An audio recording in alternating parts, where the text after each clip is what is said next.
असफलता को दिल में न उतरने दो, सफलता को सर पे न चढ़ने दो। दोस्तों, आज एक ऐसी सच्ची घटना की चर्चा करेंगे जिसको जानकर सुनकर आप स्तब्ध रह जाएंगे, दिल दहल जाएगा, दिमाग सोचने पर मजबूर हो जाएगा। जी हाँ, ये घटना बिल्कुल सच्ची है, पर दिल दहला देने वाली है, मन को झकझोर देने वाली है।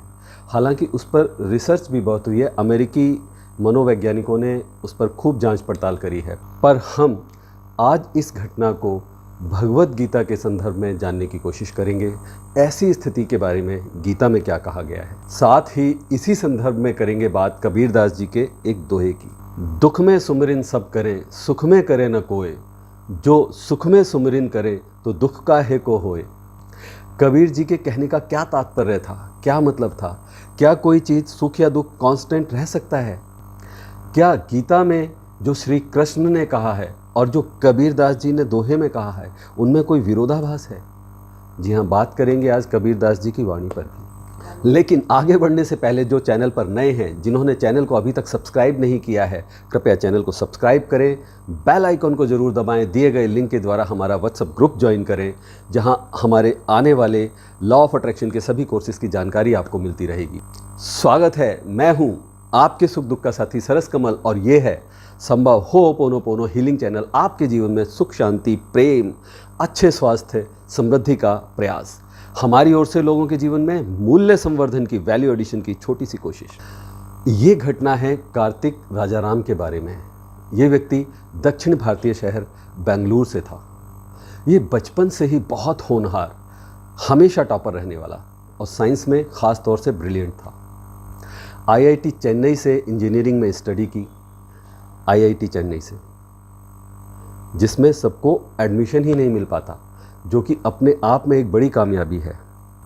हायर स्टडीज़ के लिए कार्तिक कैलिफोर्निया चला गया, वहाँ से एमबीए किया। ब्रिलियंट तो था ही, बढ़िया जॉब ऑफर मिल गए, फाइनेंस सेक्टर ज्वाइन कर लिया, खूबसूरत हिंदुस्तानी लड़की से शादी हो गई, लविंग वाइफ मिल गई, सेटल हो गए, सॉलिड पैकेज वाला जॉब मिल गया, समय के साथ 3 प्यारे बच्चे भी हो गए, कंप्लीट हैप्पी फैमिली, और बच्चे भी मेधावी। सब भौतिक सुख सुविधाएं, आलीशान लाइफस्टाइल, बंगला, गाड़ी, सब कुछ। जो कंपनी शुरू करी उसी में प्रॉफिट बनाया, प्रॉफिटेबल प्रॉपर्टीज बनाई, वेरी सक्सेसफुल। मतलब ये कि जिस काम में हाथ डाला सिर्फ और सिर्फ कामयाबी मिली।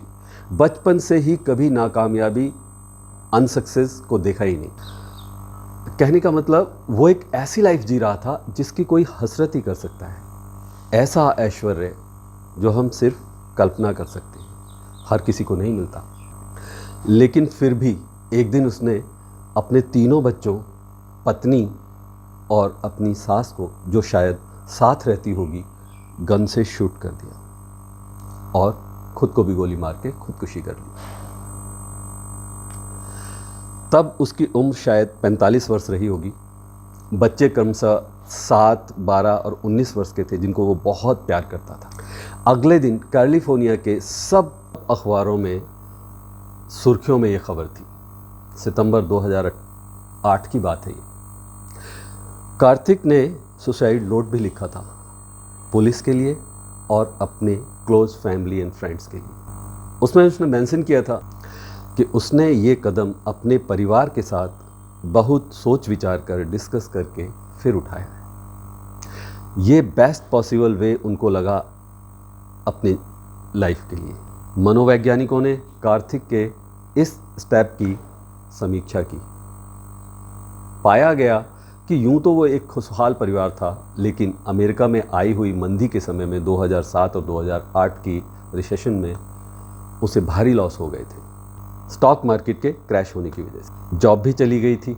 करीब 45 वर्षों में पहली बार वो नाकामयाब हुआ था। उससे पहले कभी उसने नाकामयाबी देखी नहीं थी। उसने जो चाहा वो पाया, विदाउट फेल्यूर। ऐसे में मनोवैज्ञानिकों ने पाया कि उसका मस्तिष्क असफलता के लिए, नाकामयाबी के लिए ट्यून्ड ही नहीं था। वो सिर्फ सफल होना जानता था। उसने बस सुख देखे थे। यही हाल उसके परिवार का था।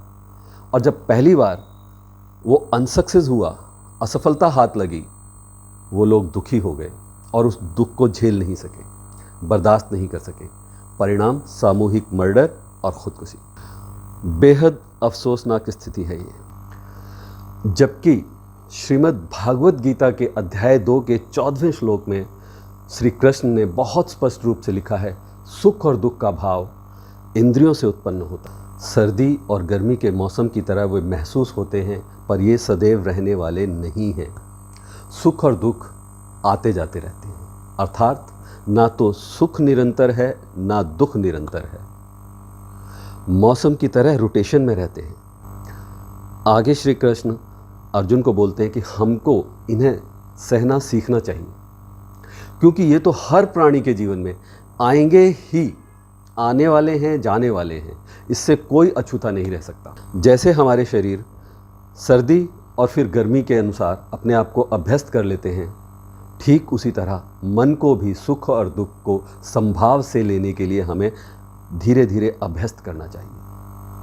अध्याय 2 के ही एक और श्लोक में श्री कृष्ण ने संभाव को और भी अधिक स्पष्ट किया है और हम सभी को इसे अपने अभ्यास में लाना चाहिए। और अफसोस कि अक्सर लोग विपदा आने पर विचलित हो जाते हैं और अक्सर इस तरह के गलत कदम उठा लेते हैं, जैसा कार्तिक ने उठाया। जबकि वो अपने खर्चे कम करके, अपनी ज़रूरतें कम करके, लाइफस्टाइल बदलकर पुनः नए सिरे से उठने का प्रयास कर सकता था। एकेडमिक जीनियस तो था ही, ये भी नहीं था कि वो अकेले उसके साथ ऐसा हुआ था। उस समय सारी देश दुनिया के साथ बहुत बुरा हाल था। और जब ये हादसा हुआ तब भी वो व्यक्ति एक बहुत बड़े आलीशान फ्लैट में रह रहा था, लग्जरी गाड़ियां थी उसके पास। हालांकि संभाव के साथ सुख दुख को लेना जितना कहना सरल है, उतना ही अमल करना मुश्किल है। वो गालिब का एक शेर है ना, अपनी जगह बिल्कुल मुकम्मल है। दिल ही तो है न संग व खिस्त, दर्द से भर न आए क्यों, रोएंगे हम हजार बार, कोई हमें सताए क्यों। हम कोई ईंट पत्थर नहीं है, जीते जागते इंसान हैं। फीलिंग्स हैं हम में। जब चोट लगेगी, तकलीफ होगी, दर्द होगा तो रोना भी निकलेगा। पर दोस्तों, मेरा कहना यहाँ पर यह है कि कबीरदास जी का दोहा ठीक इसी जगह से काम करना शुरू करता है। जो श्री कृष्ण ने गीता में कहा, बाद में कबीरदास जी ने ठीक वही कहा अपने दोहे में। कोई विरोधाभास नहीं। भाव ये था कि अगर आप बस दुख में ही ईश्वर का स्मरण करेंगे, दुख में ही ईश्वर को याद करेंगे, सुख में नहीं, तो आपका आत्म कमजोर पड़ जाएगा।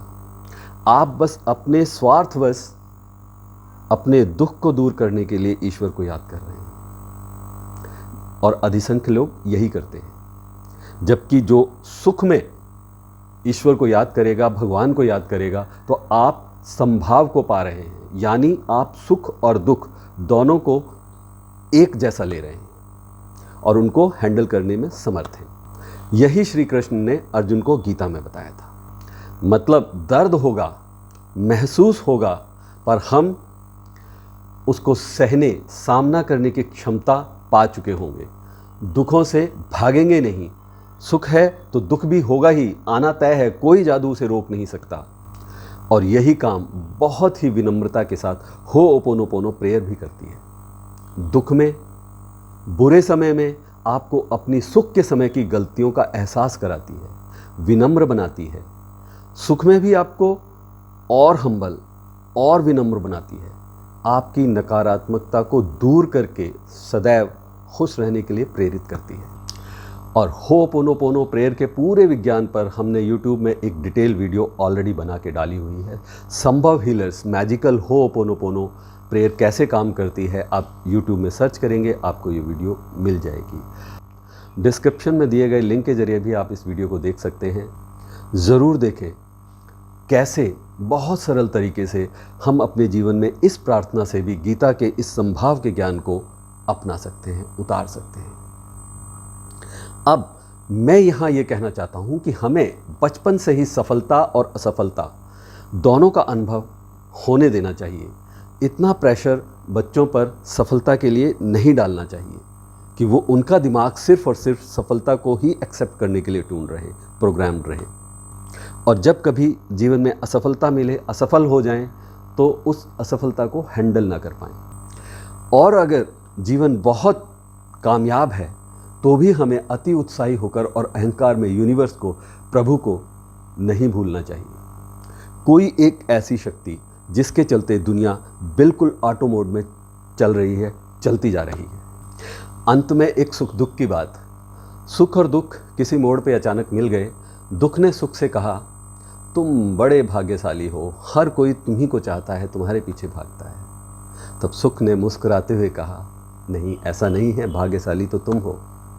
दुख को अचरज हुआ। तब सुख ने बताया कि तुम्हें पाकर लोग अपनों को याद करते हैं, ईश्वर को याद करते हैं, और मुझे पाकर लोग अपनों को, ईश्वर तक को भूल जाते हैं, सबको भूल जाते हैं। वीडियो अगर पसंद आई हो तो अपने कम से कम 3 प्रियजनों के साथ ज़रूर शेयर करें।